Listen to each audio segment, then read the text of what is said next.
ETF index mutual funds నేర్చుకుని stock మార్కెట్లో రాణించాలనుకుంటున్నారా? వెంటనే ఈ నెంబర్కి కాల్ చేయండి. హాయ్ ఫ్రెండ్స్, నేను మీ నాగిరెడ్డి, కౌన్సిలింగ్ సైకాలజిస్ట్ మరియు లైఫ్ కోచ్. ఫ్రెండ్స్, ఈ మధ్యకాలంలో చాలా విచిత్రమైనటువంటి కేసులు మా దగ్గర రావడం జరుగుతుంది. ఒక 29 ఇయర్స్ ఉంటాయి అనుకుంటా. ఒక అమ్మాయి వచ్చి వాళ్ళ అమ్మ నాన్న తీసుకొచ్చారు. వాళ్ళ అమ్మ నాన్నగారు చెప్పారు, ఏంటి కారణం ఏంటి అంటే, మ్యారేజ్ చేసుకొని ఉంటుందండి, చాలా మంచి మ్యాచ్ వచ్చిందండి, ఒక్కగానొక్క కూతురు అనమాట. వాళ్ళు చెప్పడం జరిగింది. సరే, యాజ్ యూజువల్ తెలుసు కదా మీకు, పర్సనల్గా మాట్లాడతాం కనుక వాళ్ళని కాస్త బయట కూర్చోబెట్టి ఆ అమ్మాయితో మాట్లాడడం మొదలుపెట్టాను. ఏంటి తల్లి నీ సమస్య ఏంటంటే, నేను మ్యారేజ్ చేసుకోనండి, దాని గురించి అయితే మీరు నాతో మాట్లాడొద్దండి. అదేంటమ్మా, ఎందుకు, అసలు వద్దు సార్, దాని గురించి డిస్కస్ చేయదు మీరు అంటుంది. అంటే మ్యారేజ్ గురించి మాట్లాడడానికి కూడా ఇష్టపడలేని స్థితిలో ఈరోజు జనరేషన్ తయారవుతుంది. కారణం ఏంటి? అప్పుడు అమ్మ ఒక మాట చెప్దాంరా, ఏదో అమ్మ నాన్న వాళ్ళ గురించైనా ఒక్క 10 నిమిషాలు నాతో మాట్లాడు, ఎక్కువ మాట్లాడను, ఒక 10 మినిట్స్ నాతో మాట్లాడిన తర్వాత నేను మళ్ళీ అమ్మ నాన్నకి చెప్తాను, కొద్దిగా టైం తీసుకుందాం, ఇమీడియట్గా ఏం చేసుకోవద్దు అని ఏదో కాస్త బుజ్జగించి మాట్లాడితే యాక్సెప్టెడ్. ఏంటి జరిగిందని, తన ఫ్రెండ్ 2 ఇయర్స్ క్రితం మ్యారేజ్ అయింది. ఫస్ట్ ఇయర్ అంతా చాలా బాగున్నారు. వాళ్ళది లవ్ మ్యారేజ్, అంటే సేమ్ క్యాస్ట్. ఒక 3 ఇయర్స్ పాటు వాళ్ళు లవ్ చేసుకున్నారు, తల్లిదండ్రులు కూర్చోబెట్టి మాట్లాడుకున్నారు, లవ్ చేసుకున్నారు, అరేంజ్డ్గా చక్కగా మ్యారేజ్ చేసుకున్నారు. ఇద్దరు కూడా చాలా మంచి ప్యాకేజ్లో ఉన్నారు, చాలా కపుల్ కూడా చాలా బాగున్నారు. విషయం ఏంటంటే, అమ్మాయి బాగుంది, అబ్బాయి బాగున్నారు, చక్కగా మేడ్ ఫర్ ఈచ్ అదర్, చాలా చక్కగా ఉన్నారు. అంటే మనం ఈ పెళ్లి ఫోటోల్లో చూసినప్పుడు, వీటిలో చూసినప్పుడు ఒక కామెంట్ చేస్తూ ఉంటాం కదా, మేడ్ ఫర్ ఈచ్ అదర్, ఒకరి కోసం ఒకరు పుట్టారేమో అన్నట్టుగా ఉన్నారు, అంత చక్కగా ఉన్నారు. అయితే ఇక్కడ ప్రాబ్లం ఏంటంటే, అమ్మాయి చెప్తుంది, 2వ సంవత్సరం నుంచి వాళ్ళకి ప్రాబ్లం స్టార్ట్ అయ్యిందండి, అనుమానాలు మొదలయ్యాయి. ప్రేమించుకున్నప్పుడు ఈ అబ్బాయికి కూడా కొందరు ఫ్రెండ్స్ ఉంటారు, ఈ అమ్మాయికి కూడా కొందరు ఫ్రెండ్స్ ఉంటారు. ఇక్కడ చుట్టాలు బంధువులు పక్కన పెట్టండి, అది సెకండ్ ఎపిసోడ్. ఫస్ట్ ఎపిసోడ్ గురించి మాట్లాడితే ఇక్కడ ఏం జరుగుతుందంటే, ఈ అమ్మాయికి కొందరు ఆడ స్నేహితులు, మగ స్నేహితులు, ఈ అబ్బాయి గారికి కూడా ఆడ స్నేహితులు, మగ స్నేహితులు ఇద్దరు ఉంటారు. ఇది 12 నెలల వీళ్ళ సాంసారిక జీవితం చాలా అద్భుతంగా జరిగింది. ఫ్యామిలీ లైఫ్ అద్భుతంగా ఉన్నారు, చక్కగా ఉన్నారు. ఈ 15 నెలల వరకు కూడా బాగుంది. 16వ నెల నుంచి మొదలైంది. అంటే ఈ చిన్న చిన్న అనుమానాలు స్టార్ట్ అయింది. అంటే బర్త్డే విషెస్, మ్యారేజ్ విషెస్ జనరల్గా తెలియజేస్తుంటారు. ఈ మధ్యకాలంలో ఈ విషెస్ తెలియజేసే పోకల్లో డియర్ అని కూడా పెడుతుంటారు చాలామంది. డియర్ పెద్ద ప్రమాదకరమైన వర్డ్ అయితే కాదు, కానీ ఈ డియరే వాళ్ళ కొంప ముంచింది. పాత ఫ్రెండ్స్ మెసేజ్ పెట్టారు, ఈ ఏదో మామూలుగా ఫోన్ చూస్తున్నప్పుడు జనరల్గా చూస్తారు కదా, భార్యాభర్తలు సెల్ చూసుకోవడం, మాట్లాడుకోవడం కామన్ కదా. అయితే ఇక్కడ జరిగింది ఏంటంటే, వాళ్ళ మధ్య ఆ డియర్ మెసేజ్ నుంచి మొదలైంది. చూశాడు, వదిలేశాడు, అప్పుడు ప్రస్తుతం అయితే మాట్లాడాల. మళ్ళీ ఒక నెల తర్వాత ఏం జరిగిందని, ఈ బర్త్డేకి సంబంధించినటువంటి వేడుకలు సెలబ్రేట్ చేసుకోవడం, ఫ్రెండ్స్ని పిలిస్తే వాళ్ళు చాలా గిఫ్ట్లు తీసుకొచ్చి వాళ్ళతో అలా చనువుగా మాట్లాడడం, వాళ్ళతో చాలా, అంటే ఆ సోషల్ మూవింగ్ అంటాం కదా, ఇప్పుడు అందరూ కూడా పిల్లలు ఆడ మగ అందరూ కూడా కలిసిమెలిసి ఉంటున్నారు, చాలా హ్యాపీగా ఉంటున్నారు, ఇట్స్ గుడ్.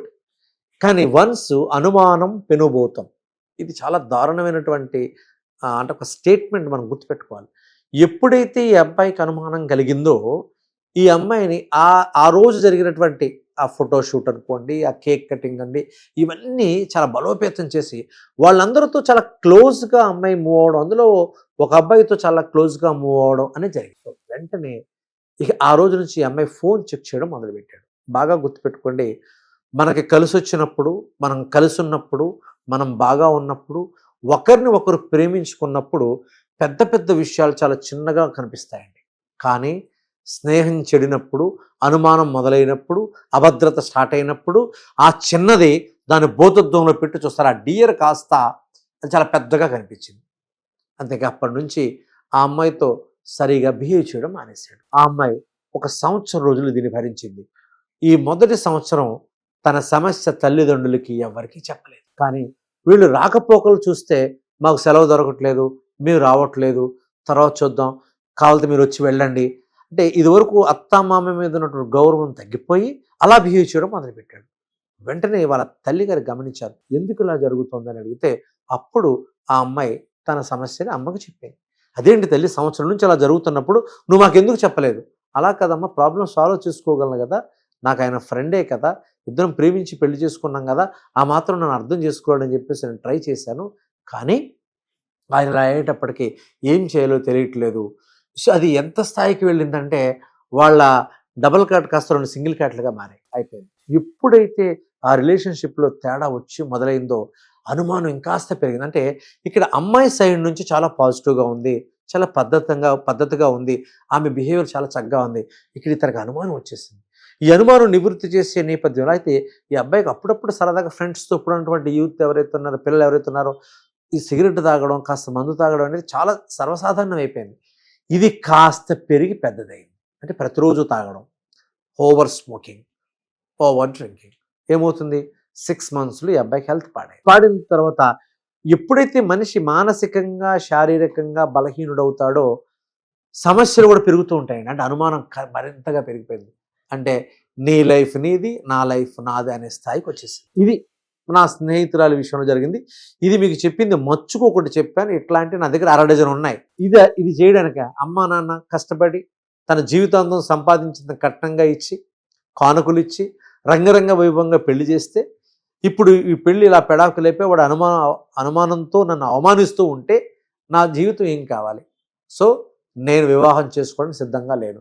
మీరు దీన్ని ఎలా కన్వే చేస్తారో చేయండి, బట్ నేను మాత్రం మ్యారేజ్ చేసుకోను అని అమ్మాయి ఘంటాపదంగా చెప్పింది. ఇది మచ్చుకు ఒక సంఘటన మాత్రమే మిత్రులారా. ఇట్లాంటి సంఘటనలు కోకొల్లలు. మీరు ఎవరినైనా సరే కౌన్సిలింగ్ చేస్తామని అడిగితే ఇలాంటివి మీకు కథలుగా చెప్తారు. పేర్లు ఉదహరించక్కర్లా, ప్లేస్ మారచ్చు. అది ఆంధ్రానా, రాయలసీమ, తెలంగాణ, ఇండియానా, అమెరికానా అని పక్కన పెట్టండి, ప్లేసులు మారచ్చు. కానీ సమస్య మాత్రం ఒకటే. ఈ సమస్యలకి అంటే ఇక్కడ మీరు బాగా గుర్తుపెట్టుకోవాల్సింది ఏంటంటే, అందరికీ అన్ని రకాల సమస్యలు రావు. అక్కడ ఏదో ఆ అమ్మాయిని ఒప్పించమ్మా, ఆ కుటుంబంలో అలా జరిగింది, అన్ని చోట్ల అలా జరగవమ్మా, లేదు మీ తల్లిదండ్రులు జాగ్రత్తగా చూస్తారు. మేము కూడా అవసరమైతే మ్యారేజ్కి ముందు కౌన్సిలింగ్ చేస్తూ ఉంటామండి, వివాహం చేసుకోవడానికి ముందు కూడా అలాంటి కౌన్సిలింగ్ అన్ని చేసి మ్యారేజ్కి మనం సెట్ చేసుకోవచ్చు అని చెప్పినా కూడా అమ్మాయి వెళ్ళలేదు. అంటే ఇంత రిజెక్షన్ మెంటాలిటీకి పిల్లలు వెళ్ళిపోయారంటే కారణం అనుమానం. సో ఇక్కడ గుర్తుపెట్టుకోవాల్సిందంటే, సంబంధాలు బలపడాలి అంటే, సంబంధాలు 6 కాలాల పాటు పదిలంగా ఉండాలి అంటే ఒకరిని ఒకరు నమ్మాలి, ఒకరినొకరు ప్రేమించుకోవాలి, ఒకరి తాలూకా బలహీనతను మనం యాక్సెప్ట్ చేయాలి. ఎందుకంటే అందరికీ బలాలే ఉండవండి, బలహీనతలు కూడా ఉంటాయి.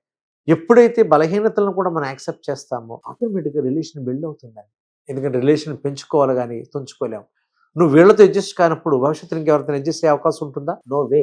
అందుకని బంధాలు బలపడాలి అంటే, ఎస్పెషల్లీ భార్యాభర్తల మధ్య సంబంధం 10 కాలాల పాటు పదిలంగా ఉండాలంటే దయచేసి ఒకరిని ఒకరు నమ్మండి, ఒకరి మాట ఒకరు విలువ ఇచ్చుకోండి.